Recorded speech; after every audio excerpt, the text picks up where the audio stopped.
ئەم کاتتان باش بەڕێزان لە دیداری سلێمانی و لەگەڵتان بەردەوامین لەگەڵ بەڕێز ڕێزانی شێخ دلێر پارێزەر و ئەندامی خولی پێشی پەرلەمانی عێراق گفتوگۆ دەکەین هەم سەبارەت بە دیداری سلێمانی هەم سەبارەت مەبەستما کە بۆ خۆیان بەڕێزیان چەند ساڵێک لە نێو ئەنجومەنی نوێنەرانی عێراقدا بوون دەمانوێت بزانین ئەو بڕیارانەی کە لە دادگای فیدراڵیەوە دەردەچێت ئەو بڕیارانی کە لە نێو پەرلەمانی عێراقەوە دەردەچێت ئەمانە چ کاریگەرێکیان هەیە کورد دەتوانێت چ ڕۆڵێک بگێڕێت یاخود توانێتی چی بکات و چۆن ڕۆڵ بگێڕێت و چۆن یەکدەنگی کاریگەری لەسەر بڕیارەکان هەیە سەبارەت بە کورد دەچمە ناو گفتوگۆکەوە لەگەڵ بەڕێزیان لەگەڵمان بمێنەوە ڕێزان خان بەخێراتی سوپاس بۆی کە ئامادەی لەگەڵمان سەرەتا پێم خۆشە لە دیداری سلێمانیەوە دەست پێ بکەین ئەو تەوەر و بابەتانەی کە باس کران تیشکی خرایە سەر چی گرنگی تیا بوو بۆ پەیوەست بە هەرێمی کوردستان و عێراقەوە؟ ئەسڵاو لە تۆ ژینۆ خانگیان ئەسڵاو لە کەناڵ 24 و بێنەرانی خۆشەویست بە تەکیدی ئەم دیدارانە دایمەن هەر دیدارێکە کرێت کەسە سیاسیەکانی تیاابێ گرنگی ئەوەیە جارێکی ترەمانە لە نزیکەوە یەکە بینن هەمیشە مازانین ئەو بە تایبەتی لە ناو هەرێمی کوردستانی کێشێکی گەورەی ئێستا ئێمە کێشەی گەوری سیاسیمانەیە لە بینی ئەحزابە سیاسیەکانە بە تایبەتی پارتی دیموکراتی کوردستان و یەکێتی نیشتیمانی کوردستان و سەبارەت بە هەڵبژاردن و هەروەها ئەو پەیوەندیانەی لە نێوان هەرێمی کوردستانە و لەگەڵ حکوومەتی فیدراڵ و حیزبە سیاسیەکانە ئەمانە هەموو کێشان کە ئەبێت قسەی لەسەر بکرێ ئەبێ هەڵوەستەی جدی لەسەر بکرێ ئێمە ئێستا باس لە هەڵبژاردن نەکرێت کە هەرێمی کوردستان ئەبێت هەڵبژاردن بکا بەڵام چۆن هەڵبژاردنێک ئەمە کێشەیەکی گەورەیە لە ئێستا حزبێکی سیاسی ئەساسی بەشداری هەڵبژاردنی نەکردو کە من هەر لە پێشتری شاڵم بتوە یەکڕیزی چۆن ئەبێ ئەگەر تۆ حیزبێک کە ئێستا سەرۆکی حکوومەت و هەرێم و پێگەی ئەساسی دەوڵەتی بەدەستەوە بێت و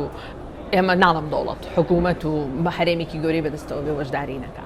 یعنی مانە هەموو کێشەیەکن کە من باسی یەکڕیزی و بەهێزی حکوومەتی هەرێمی کوردستان و ئەم هەرێمە ئەەکەم بە چ قیاسێکم کە ئەساسەر خۆمان پرد بووین لەناو ئەم دیدارەیە زۆر جار نزیک بوونەوەی یەکتر و هەروە لایەنە سیاسەکان و هەروەها لە مناقەشەی ئەو کەسانەی کە بەشداریشن گرنگی تیا هەبووە هەندێکیان هەندێک بابەت زۆر گرنگە و هەندێک بابەتیش هەیە بە کۆی گشتی وەکو ئەمڕۆ کە باس لە بارودۆخی کەشوهەوا و گۆڕانکاریەکان و ئێستام فەقرەی پێش ئێستا باسی لە مستەقبەلی سیاسی ئام عێراق کرد ئەو گەنجانە چۆن تەعامولەکەن چۆن باس لە ئیدارەی ئێستا عێراقەکانە هەموو بابەتشتیەکانە ڕێزان خان لە قسەکانتە هاتیتە سەر پرسی هەڵبژاردن من لەگەڵ زۆرێک لە میوانەکانم باسی پرسی هەڵبژاردنم کردووە چونکە زۆر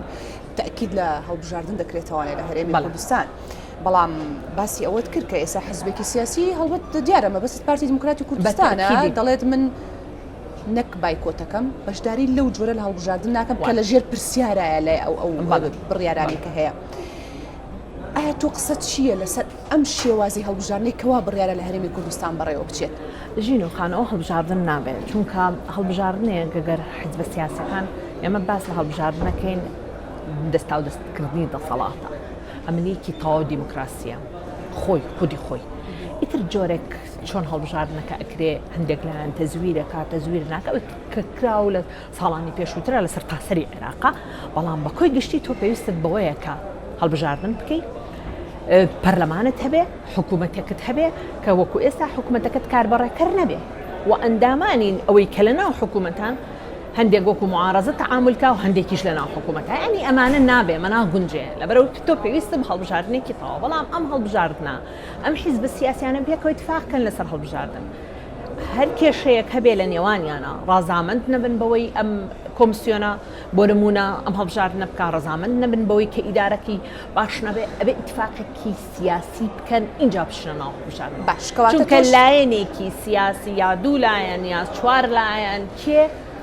ئەم هەڵبژاردنە سەر ناگرێت یعنی ئێمە بێ بە واقعی ئەو قسەیە بکەین باش ڕێزان خان ئەگەر ئەمە یەکێتی نیشتیمانی کوردستانیش هەمان مەبدەئی هەبوایە لە ئێستاە مستحیل بوو پارتی دیموکراتی کوردستان بتوانێت لە ناو سلێمانی و هەڵەبجە و گەرمیانە هەڵبژاردن کە نایڵێت چونکە ئەمانە هەردوو حیزبە سیاسەکە زۆر باش دەزانین پێگە و مەکانە و چەک لەلایەنە باشە ڕێزان خانکەواتە تۆش تۆپەکەت هەڵایەوە ساحەی سیاسی کوردی بەتەکیدی وایە بەڵام پێم خۆشە باسی دیوەکەی کەشم بۆ بکەیت تۆ وەکو باسم کرد تۆ لە نێو پەرلەمانی عێراقدا بووی ئەی چی سەبارەت بە بڕیارەکانی دادگای فیدراڵی ئەو بڕیارانی کە داوێتی لەسەر پرسی هەڵبژاردن لە هەڵێ ئایا ئەمانە یاسایی و دەستورین یاخود ئەمەش پرسێکی سیاسی لە شتێکە یا کەمە باسی دادگای فیدراڵیەکەین بە کۆی گشتی دادگای فیدراڵی سەیری ئەو پرسا یاخود ئەو کێشە یاسایاناکە کە ئەساساً سیاسیە ئەو کێشانەی کە لێ نێوان فیدراڵ و هەرێمەکانە هەیە یاخود ئەو کێشانەی کە کێشێکی دەستوری هەیە کەواتە ئەمە گەڕێتەوە ڕاستە خۆی ئەساساً تۆ سکاڵاکەی بە سکاڵایەکی یاسایی بە ئەساساً سیاسیە ئەگەر کورد خۆی پێگەی بەهێز بێ بە هیچ شێوەیەک هیچ سکاڵایەک ناکرێ بەرامبەر بە هەرێمەکە ئەگەر هەرێم بە قووەتەوە بڕاتە بەردەمی بەڵام ئەگەر تۆ خۆت پەرد بووی کام لایەنە سیاسیە لەگەڵ لایەنێکی کوردیا بێ کاتێک کە بڕیارێک دەرەچێت لە ساڵحی ئەو دەرەچێت تۆ بڕیارەکانی دادگای فیدراڵی چۆن نەبینی من ڕاستە من وەکو کەسێکی یاسایی ئەگەر بەڵام بڕیارەکان وەکو یاسایە بەڵام ئەگەر وەکو کەسێکی سیاسی سەیریکەم نەخێر زۆر جار یاخود زۆر لایەن کاری ئەو نییە بەو شێوەیە بچێتەوە ناو وردەکاری ئەو بڕیارانە کاری دادگای فیدراڵی نییە لە هەندێک بابەتە کە بڕیاری یاوە وەکو چۆن دادگایەکی جنح یاخود دادگایەکی جینایەت لەسەر کێشەیەک بڕیارەیە بۆ جۆرە تەفاسیلی داواکەی نووسیەوە نەخێر ئەمە ناگونجێت چونکە ئێمە ئەگەر بڕوامان بە هەرێم هەبێ بڕوامان بە حکوومەتێکی فیدراڵی هەبێ و دادگایەکی فیدراڵی بێ ئەبێ ڕێز لە بڕیارەکانی فیدراڵ بگرێ مەهماکان هەرچیەک بێت مەسەڵەن بۆ نمونەیەمە ئەو بڕیاری دەرچووە لەسەر نەوت ئەوە ماوەی چەند یعنی ساڵێک زیاترە تۆ بڕیارێک دەرچووە لە دادگاوە نەوتی هەرێمی کوردستان وەستاوە ئەم وەستانی نەوتی هەرێمی هەر کێشێکیشی هەبوو بێ هەرێمی کوردستان هەرێمی کوردستان بێ کێشە نەبووە بەڕاستی خۆی کێشەی زۆرە بۆیە کێشەکانی گەشتۆتە دەرەوەی هەرێمی کوردستان و گەشتۆتە ناو ئەو دادگای فیدراڵیە بەڵام نەیانتوانیوە وەکو پێویست هەم خۆیان هەرێمی کوردستان بەهێزەوە تەعامل لەگەڵ ئەو دادگایە بکەن و هەم ئەوانیش کە کاتێک ببینێن تۆ هەرێمەکە لاوازە یەک نمونە هێنمەوە کاتی خۆی 2014 کە ئێمە بووینە پەرلەمانتار هەمیشە مەموتووە حکوومەت دروست دەکرا یان پێک ئەهێنرا هەموو لایەنە سیاسیەکان هەتا لەبەروی کورد لە کێشەی هەبوو کورد بە کۆی گشتی ئەڵێم ینی یەکێتی نیشتیمانی کوردستان و پارتی دیموکراتی کوردستان ئەو کاتە لە یەک بەرەیابوون حیزبە سیاسەکانی کەش کە کاتێک ئەهاتە سەر بابەتێک کە پێیوەست بێ بە مافی هەرێمی کوردستانەوە پێکەوە بڕیاریانەیە حتا 11 شەو حکوومەتیان نەتوانی تشکیلکەن کورد لە دەرەوە بوو کە بەمەرج خۆیانیان توانی حکوومەتەکە نەیان کرد لەبەر کورد کاریگەری هەبوو کورد قووەتێکی گەورە بوو حتا لە ماوەی ئەو 4 ساڵەیە هەر کاتێک بابەتێک کە پەیوەست بوو بە هەرێمی کوردستانەوە کورد یەکدەنگ بوو لەسەری ئاهاتە دەرەوە تەواو ئیتر ئەو مەسەلەیە ئەوەستان بەڵام من بۆ جاری دووەم کە بۆ دەورەی 4 گەڕامەوە لەبەر پەرتەوازە بوون ئەساساً ئەندامانی پەرلەمان پێکەوە پەیوەندیان نەبوو لە حیزبە سیاسیەکان هەندێک لە حیزبەکان کە ناویان ئۆپۆزیسیۆن بوو بەداخەوە حتا ڕسمیان لەگەڵا ناگرتینیان و پارتی بێ یەکێتی بێ ئێوە ینی ئەوە واقعەکە بۆی بزانین ئێمە خەڵک دوایی پێی ناخۆشە لەگەڵ ئێوە یاڕەت سەیری ئەو فکرەیە بەرامبەر بۆی کە تۆ کەسێکە هاوڕێتە تۆ ئیشەکەیت لەناو پەرلەمانە یاسا دەرەکی بۆ کوێ بۆ پاراستی هەرێمەکە ئەمە خۆیان ینی وا بیریانەکە دە سەیری ئەو بیرکردنەوە ئەم دوورکەوتنەوەی چ زەرەری گەورەمان کرد زەرەری گەورەمان کرد لەو کاتانە ئێمە ئەزانین هەرێمی هەر خۆی هەرێممان پارچە کردەوە بەدەست بەو لێکتراکزانەی خۆمان ینی بەو لێکترازانەی کە تۆ بەرەیەکی یەکگرتوود نەبێ کورد ناتوانانی هیچ حیزبێکی من بڕۆم پەیوەندیم هەبێ بە 100 حیزبی عێراقیەوە نایەت دیفاع بکا لە هەرێمی کوردستان ئەو پەیوەندیانەی خۆت و مافەکانی هەرێمی کوردستان پێکەوە ئەتوانن بڕیار بنەوە حیزبە سیاسیانە ئەوان هەرچەند پاڵپشتیت بکەن بەداخەوە ینی ئەوەی کە ڕوویایە مازانین لە دوای هەڵبژاردننی 2020 کەو بکەوە بەرانە دروست بوو لایەنێکیان تیاریان وەرگرت و لایەکان ئیتاری تەنسیقی دروست وەرگرت ئەو بۆم کێشانی هەتا ئێستا بەردەوامە بەڵام ئەمە کۆتاهە لە بۆم هەرێمی کوردستانە بۆم حیزب سیاسیانە مەهما کان بە تایبەتی پارتی یەکێتی نیشتیمانی کوردستان ئەگەر بەڕاستیانەوە هەرێمەکە بمێنێتەوە ئەبێ بڕیار بن پێکەوە تەنازول بکەن بۆ یەکتر هەتا بڕیار بن هەڵبژاردن دوا ئەخەن هەڵبژاردن ئەو کێشانەی کە هەیە من ناڵم لە 100% بە قسەی لایەنێکی سیاسی بکرێت بەڵام لە 150 چونکە هەرێمی کوردستان باواقعی بن چەندەها ساڵە لە نەوتوویەکەوە بەدەستێم حیزب دوو حیزب ئەساسیەوە یعنی چی لە ئێستاە بەم شێوەیە تەعامولەکەن لەگەڵیانە هەر چۆنێک بێت ئەبێ ئەو بڕیارە بن هەتا ئەو بڕیارە نێن نە هەڵبژاردن لە هەرێمی کوردستانە بێ نە ئارامی بۆ هەرێمی کوردستانە گەڕێتەوە و خەڵکەکەش دژیانە وەستێتەوە ئەم دوو حیزبە ئەبێ زۆر باش بزانن بەم شێوەیە خەڵک دژیانە وەستێتەوە بەسی ناوخۆت بۆ کردن و پەیامەکانە دڕۆنا بەڵام دەمێ بچینەوە نێو هۆڵی پەرلەمان تۆ باسمان کرد دوو خول لەوێ بووی بەرکەوتنی باشت لەگەڵیان هەبوو سایکۆلۆژیای ئەوان ئەزانین ئێستا باز لەوە ئەکرێ ینی ئەتوانم بڵێم عەقڵێتێک هەیە لە بەغدا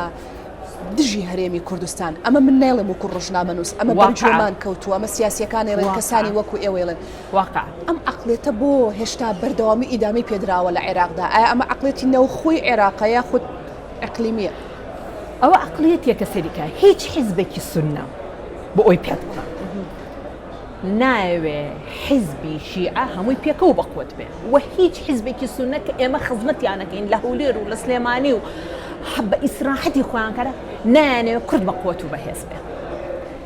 ئەوەی کە لەم ئەمە بۆ شیعەش ڕاستە ئەڵێم هیچ حیزبێکی سوننە نهەیە هیچ حیزبێکی شیعە مستحیلە قبوڵی بکە هەرێمێکی بەقوت و بەهێزت هەبێ ئەوە واقعەکە نەک من ئەمە شخصی عێراقی بەم شێوەی بیرەکەن چونکە حیزبە سیاسیەکان داوای ئیدامەبوون و مانەوەی خۆیانەکەن مادام مانەوەی خۆیان مانەوەی خۆیان بە بەهێزی بەرامبەرەکانیان نییە بە بێهێزی بەرامبەرەکانیانە جا ئەمە کورد لە کاتی خۆیان بە سیاسەتێکە ڕۆی بەڕێگایەوە هەمیشە بەهێزەوە تەعاملی لەگەڵەوانە کە خۆی پەرتەوازە بوو ئەم پەرتەوازەیەمە عەدەدەکەمان کەمە ژمارەکانمان کەمە یعنی ئەو ساوەکو هێز تەعاملمانە کردەوە کورد ئێستا وەکو ژمارە تەعاملمان لەگەڵەکەن یەکێتی چەندێکە پارتی چەندێکە نەوەی نوێ چەندێکە وا تەعاملی لەگەڵا کە نەوەی نوێ بۆتە معارەزە عەدەدێکی کەمە یەکێتی لە ئێستا بەرەیەکی گرتووە لەبەر تۆی تر کە پەرتەوازە بووی چۆن تەعامل یعنی قسە لەگەڵ کێیەکە ینی زۆر جار بە واقعی با بڵێین کاتی خۆی چەند جار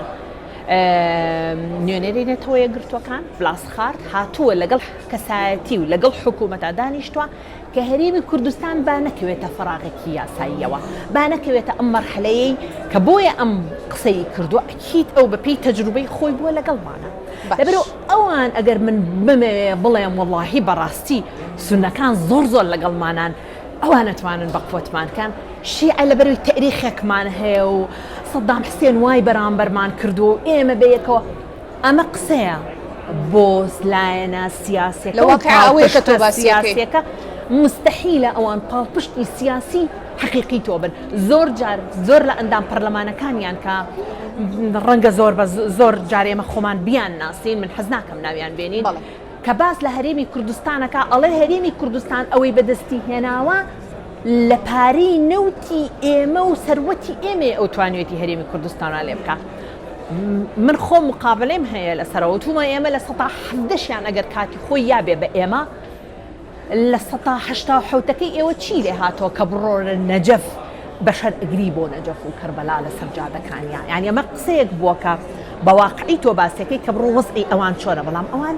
ئەمەیان پێ قبول نەکراوە و ناشکرێ ڕەنگە ئێستا بڵێن وەڵام ڕێزان بە شێوەیەک قسە ئەکا لە ئێستاە کە وەکو ئەوەی کە بڵێم تەحەیوزێکی هەیە بۆ من تەحەیوزم هەیە بۆ هەرێمی کوردستان بەڵام ئەو واقعەکە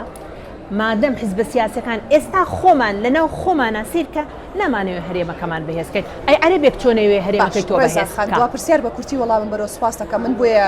پێشم وتیانی دەستپێک ناسان وتم پارێزەر پێم خۆشە لە ڕووە یاسایەکەیەوە شرۆڤێکی ئەوەم بۆ بکە ئێستا عێراقی دەستور و فیدراڵە بە شێوە شکلەکەی بەڵام نەخێر ئەگەر بێنە سەر واقعی و کارکردنی نەخێر تۆ پەرلەمانەوە تا ئەگەر دەستور و فیدراڵە پەرلەمان چەند مانگا سەرۆکەکەی بە بڕیارێکی دادگای فیدراڵی لاچوە هەتا ئێستا لایەنە سیاسیەکان نەیانتوانیوە لەبەر ئەوەی شیعە تەدەخولەکە لە هەڵبژاردننی سەرۆکی پەرلەمان نەیانتوانیوە سەرۆکێکی پەرلەمان اختیارکەن کەواتە ئەوەی ئێستا هەیە ئەگوزەرێ پێشەم ئەوەی کە یاسا جێبەجێکە ئەوەی کە یاسا دەرەکە پەرلەمانە ئایا ئەو پەرلەمانە لە ئێستاە یاساکانی